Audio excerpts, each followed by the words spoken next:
मुख्यमंत्री जी ने सदन में वो बात उठाई, सांप्रदायिकता पैदा करने के लिए कि वो मुसलमान है, इस तरह से हिंदू लड़की के साथ किया है। और समाजवादी पार्टी के राष्ट्रीय अध्यक्ष जी ने उनसे अनुरोध भी किया था कि इसका डीएनए टेस्ट करा लिया जाए, और डीएनए टेस्ट आज तक इन्होंने आउट करने का भी नहीं काम किया, बल्कि अदालत के माध्यम से जो है ये बात संज्ञान में आई कि मोइन खान निर्दोष व्यक्ति है। भारतीय जनता पार्टी चुनाव से डर रही है और मुख्य रूप से वो मिल्कीपुर विधानसभा को लेकर के ज्यादा चिंतित है। प्रदेश के मुख्यमंत्री जी की नींद हराम हो चुकी है, उनकी नींद नहीं आ रही है, वो करवट बदल रहे हैं, कहीं दाएं कहीं बाएं। इसलिए जो है सरकार ने खुद निर्वाचन आयोग से मिलकर के चुनाव को रोकने का कार्य किया। लोकसभा के चुनाव में ही नहीं, विधानसभा के चुनाव में भी इन्होंने जाति की है। हमारे कैंडिडेटों को 2000, 3000, 4000 से हराया गया है। फूलपुर विधानसभा में भी 2022 के चुनाव में जबरदस्ती हरवाया गया है। इसी तरह से 2024 में लोकसभा के चुनाव में 4000 वोटों से जबरदस्ती हरवाया गया है। यही नहीं, फूलपुर हमारी 10 विधानसभाओं में हमारी 10 सीटें और आगे जाती लोकसभा में, लेकिन इन लोगों ने बेईमानी करके प्रशासन के माध्यम से जबरदस्ती अपने कैंडिडेटों को जिताने का काम किया है। 10 या 9 कह लीजिए उपचुनाव में, ये भी भारी संख्या में हमारे लोग जीत करके आएंगे। ऐसी स्थिति में मैं पूरे उत्तर प्रदेश के जाबाज लोगों को बहुत बहुत बधाई देता हूं, जो अपने संविधान के लिए, लोकतंत्र के लिए और अपने आरक्षण के लिए चिंतित हैं, और उसी के आधार पर वो वोटिंग करने का काम भी करने जा रहे हैं। तो भारत का संविधान सांप्रदायिक नहीं है। भारत के संविधान में समता, समानता और बंधुत्व का है। इस देश में रहने वाले लोगों को सम्मान मिलना चाहिए, लेकिन भारतीय जनता पार्टी किसी को सम्मान नहीं देना चाहती है। इस समय पूरी तरह से किसान, नौजवान, महिलाएं उत्पीड़ित हैं, उनमें जबरदस्त आक्रोश है, और उस आक्रोश को लेकर के अपने संविधान को बचाने की मुहिम में श्री अखिलेश यादव जी, जो समाजवादी पार्टी के राष्ट्रीय अध्यक्ष हैं, उनके साथ चल रहे हैं। बाबा साहब डॉक्टर अंबेडकर जी सबको एक साथ ले चलने की बात कही, और उसी बात को लेकर के जिनका भी कहीं शासन और प्रशासन में भागीदारी आज तक नहीं आई है, जो डॉक्टर लोहिया जी चाहते हैं, उन्हीं सबको लेकर के इस देश के एकीकरण के लिए, इस देश की अखंडता बरकरार रहे, उसके लिए हम लोग काम कर रहे हैं। सत्ता पर बैठे लोगों को समझ लेना चाहिए कि जब वो संवैधानिक पदों पर बैठते हैं तो भारत के संविधान की शपथ लेते हैं। बहराइच सहित पूरे प्रदेश में ये दंगा कराना चाहती है सरकार, और उन दंगों में कहीं धर्म के नाम पर, कहीं जात के नाम पर इस सांप्रदायिकता पैदा कर रही है।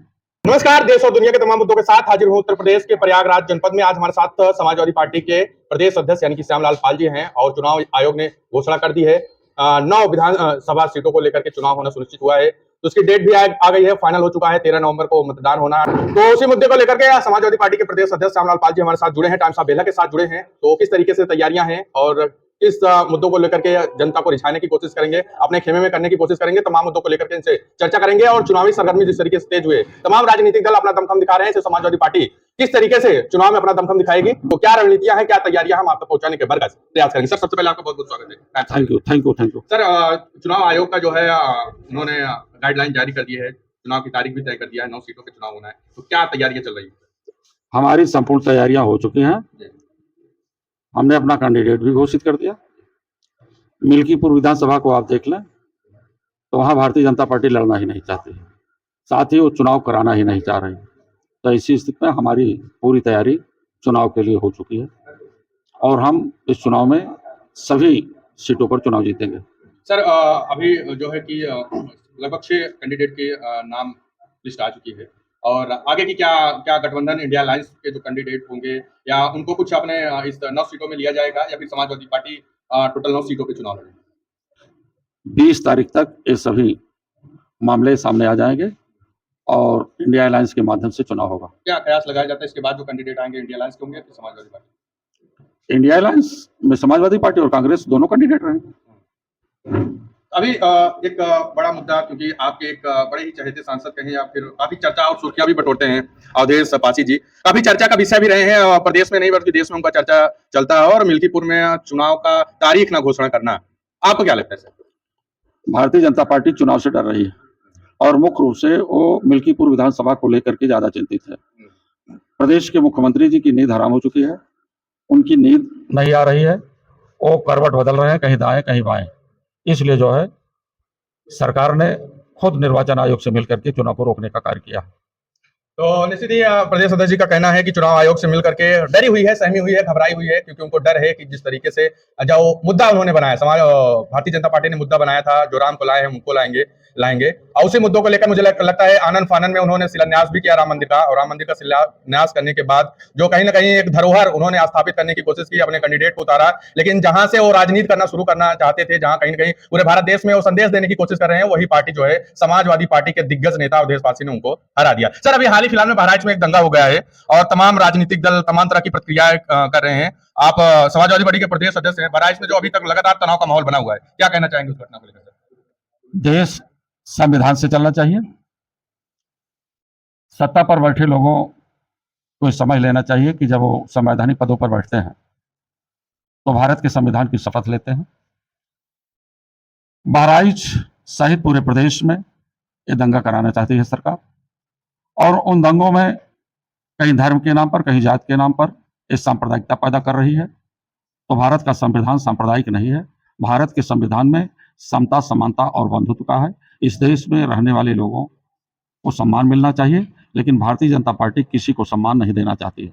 इस समय पूरी तरह से किसान, नौजवान, महिलाएं उत्पीड़ित हैं, उनमें जबरदस्त आक्रोश है, और उस आक्रोश को लेकर के अपने संविधान को बचाने की मुहिम में श्री अखिलेश यादव जी, जो समाजवादी पार्टी के राष्ट्रीय अध्यक्ष हैं, उनके साथ चल रहे हैं। बहराइच में जो घटना हुई है उस मुद्दे को लेकर के सरकार को सामने आना चाहिए। उसमें दोषी कौन है? क्या इस देश में एक धर्म से देश चलेगा, या धर्मनिरपेक्षता जो भारत के संविधान का एक प्रतीक है कि देश में रहने वाले कोई भी धर्म का हो, किसी भी जाति का हो, किसी भी मजहब का हो, वो सम्मान से अपना जीवन व्यतीत कर सके। हमें देखना चाहिए कि कौन उपद्रवकारी है।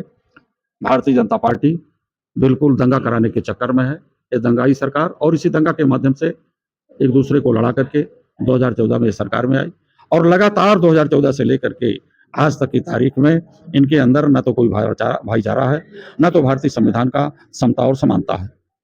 तो सर, अभी हाल ही फिलहाल में उनका एक बयान आया था, जैसे कि दंगा हुआ है, उसी दंगा की अगर ध्यान में अगर मद्देनजर रखते हुए उनके बयान का कंपेयर करें कि बटोगे तो कटोगे, उनके इस बयान से आप क्या कहना चाहेंगे?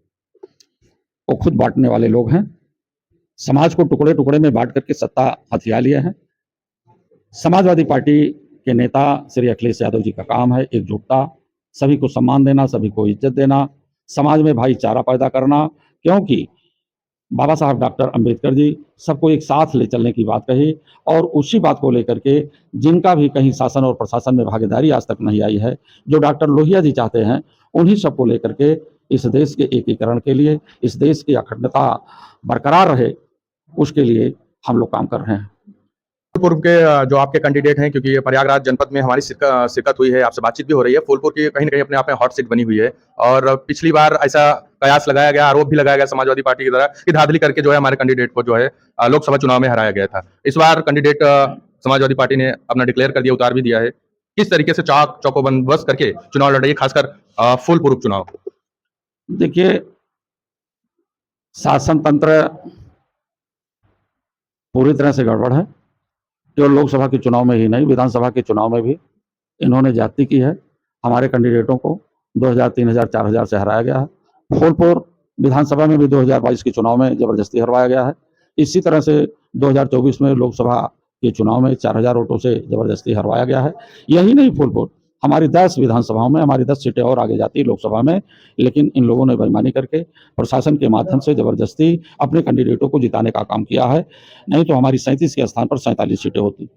एक अंतिम सवाल सर, हरियाणा में कहीं ना कहीं इंडिया अलायंस ने बड़ा दावा किया था, आपके सहयोगी गठबंधन ने, और तमाम मीडिया चैनल ने काफी कवरेज के दौरान दिखाया कि वहां पे कांग्रेस की संभवतः सरकार बन रही है। क्या खामियां रह गई एक प्रदेश अध्यक्ष होने के नाते, आप किस तरीके से देखते हैं? देखिए,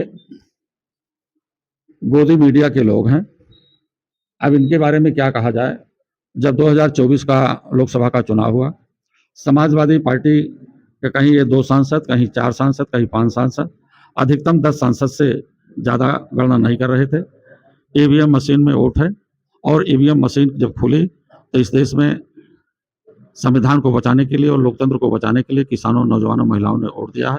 मैं उत्तर प्रदेश के लोगों को बहुत बहुत बधाई देता हूँ, क्योंकि इनका काम, जैसे आप पिछले शब्दों में कहा कि राम भक्तों को, तो अयोध्या के लोगों ने अपने असली राम भक्त और देशवासी को जिता दिया। ये संदेश पूरी दुनिया में गया है कि भारतीय जनता पार्टी एक सांप्रदायिक पार्टी है, और भारतीय जनता पार्टी के माध्यम से इस देश में समता, समानता और बंधुत्व नहीं आ सकता है। सर, आप लगातार जो है आरोप लगाते रहते हैं भारतीय जनता पार्टी में, समाजवादी पार्टी के तमाम दिग्गज नेता ही लगाते रहते हैं कि संविधान को खत्म करने की इनकी पूरी मंशा है। ये दलित पिछड़ों को कहीं न कहीं गुमराह करके उनके हक अधिकारों को कुचलने का काम कर रहे हैं। इतना तमाम प्रतिक्रिया आने के बाद ना सब कुछ होने के बावजूद भी हरियाणा का जो नतीजा आता है, कहीं न कहीं फेरबदल आता है। तो क्या इतना सब कुछ होने के बाद भी जो नतीजे आ रहे हैं, कहीं न कहीं खामियां कहाँ रह जा रही हैं? सच ये है 100% आज भी संविधान खतरे में है। ओबीसी, एससी, एसटी का आरक्षण खतरे में है। 69,000 शिक्षक भर्ती में जो 20,000 की धांधली प्रदेश सरकार ने कराई है, और यहाँ तक कि बड़ी अदालत के फैसले के बावजूद भी जो नाइंसाफी इन्होंने किया है लोगों को इंसाफ दिलाने के लिए कि फिर से उसकी मेरिट तैयार की जाए और जो योग्य जो चयनित लोग थे उन्हें नौकरियों में दिया जाए, इसके बावजूद भी वर्तमान प्रदेश सरकार काम नहीं किया। बैकडोर से अपने लोगों को सुप्रीम कोर्ट में भेज करके इस पर ब्रेक करने का काम किया। इस संविधान के साथ बहुत बड़ा धोखा है। साथ ही साथ इसी लोक सेवा आयोग से निकली हुई 309 सीटें जो एसडीआई की रही हैं, और उनमें भी हमें आरक्षण के तहत ओबीसी के लोगों को 84 सीटें आनी चाहिए 309 में, लेकिन इन्होंने केवल 59 सीटों पर ही ओबीसी के लोगों की भर्ती किया। इसी प्रकार से लोक सेवा आयोग के माध्यम से ही 611 जिला चिकित्सक अधिकारियों का चयन होना था। उस चयन में हमने ये देखा रिजल्ट उठा करके कि उसमें चाहे ओबीसी हो या एससी हो, उनके भी आरक्षण के साथ हल्की फुल्की नहीं, बहुत बड़ी धांधली की गई है। 611 में ओबीसी की कम से कम 175-80 सीटें आनी चाहिए, इनको 58 सीटें मिली, और एससी को कम से कम इनको 115 और 20 के करीब सीट जानी चाहिए उनके रिजर्वेशन के आधार पर, लेकिन उनको 35 सीटें मिली। तो पूरी तरह से भारतीय संविधान के साथ धोखा है, और जो इन्होंने सरकारी संस्थाओं को बेच करके घालमेल करने का काम किया है, उन सब चीजों पर हमें गौर करना चाहिए, और जनता भी गौर कर चुकी है इन मुद्दों पर। जो इन्होंने सांप्रदायिकता का जहर समाज में घोला है, जो ये झूठा वसुधैव कुटुंबकम का नारा देते हैं, झूठा बेटी पढ़ाओ और बेटी बचाओ का नारा देते हैं, ये सब गलत तथ्य हैं। इसी देश में सामूहिक रेप हो रहे हैं, रेप में शामिल लोग ज्यादातर भारतीय जनता पार्टी से जुड़े हुए नेता लोग हैं। तो ऐसी कंडीशन में ये अपने लोगों को बचाने का काम करते हैं और निर्दोष लोगों को फंसाने का काम करते हैं। जैसे आपने अयोध्या में ही देखा होगा कि हमारा समाजवादी पार्टी का महानगर अध्यक्ष मोइन खान, जो कि उस लड़की के केस से उसका कोई रिलेशन नहीं रहा है, और उसको जबरदस्ती प्रदेश के मुख्यमंत्री जी ने सदन में वो बात उठाई, सांप्रदायिकता पैदा करने के लिए कि वो मुसलमान है, इस तरह से हिंदू लड़की के साथ किया है।